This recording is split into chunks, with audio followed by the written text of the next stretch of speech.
and the Portneuf Greenway Foundation wants to get your input on the future of the Greenway. Joining us now is Tamara Code with the Portneuf Greenway Foundation. Thank you so much for coming in. Tell us a little bit about, let's just start off with some of the latest improvements to the Greenway. What's been going on?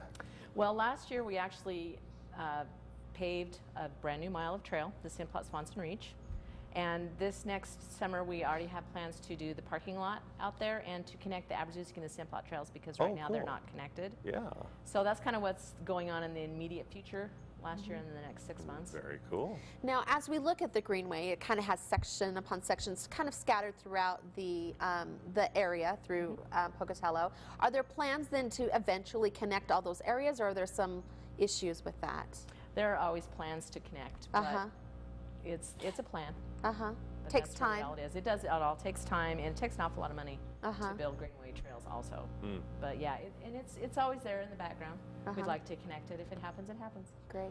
So tell us about this event you have coming up. You want the public's input on where they think the Portneuf Greenway should go, what should be the direction for the foundation. When is your event coming up? It is tonight. Okay. It starts at 5 o'clock and goes until 8. It is at City Hall in the council chambers, and it's just a drop-in meeting. We want you to come by. We have some really large maps that show you where our plans are for the next 2 to 5 years, because we spent this year and did a capital investment plan that kind of said this is what we want to do in 2 years, this is what we want to do in 5, this is what we want to do in 10. So we're kind of introducing that tonight, and we really would like people to come by and make comments. If they think a trail should be somewhere else, we want to hear about it. If they think that a trail should be located just slightly different, or if they don't like what we have planned, we'd really like to hear about it. Go ahead. Well, at the same moment, you know, you mentioned before we started this interview that this isn't something that's paid for by the city. That the Portneuf Greenway is something that it's all up to the citizens to make this happen. Correct? Yes, it is 100%. We completely rely on memberships, which is very important for corporate memberships or individual memberships.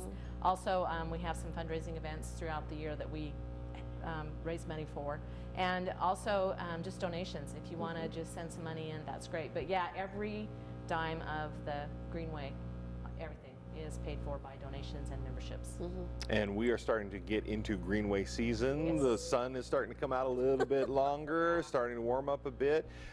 People take advantage of this. I mean, obviously there's walking, running, and biking. There are other things people can do. I mean, I know a couple people who use the Greenway for photography as they go up and down, and so there's lots of different things you can do on the Greenway.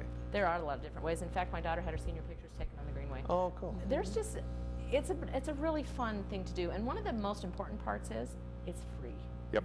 If you want to go walk on the Greenway, you just go walk on the Greenway. And a lot of people are. There's a lot of people that walk as groups. Go every every week. We do our walk with the doc. We're going to be doing that again this summer on Tuesday evenings, and that was really fun last year. The people loved talking to the doctors because they had shorts on, and nobody thought they were a doctor, and so it was really great. Less intimidating. It was great. It was all right. really Well, that's great. coming up tonight. We hope a lot of people turn out for that. Tamara, thank you for joining us today.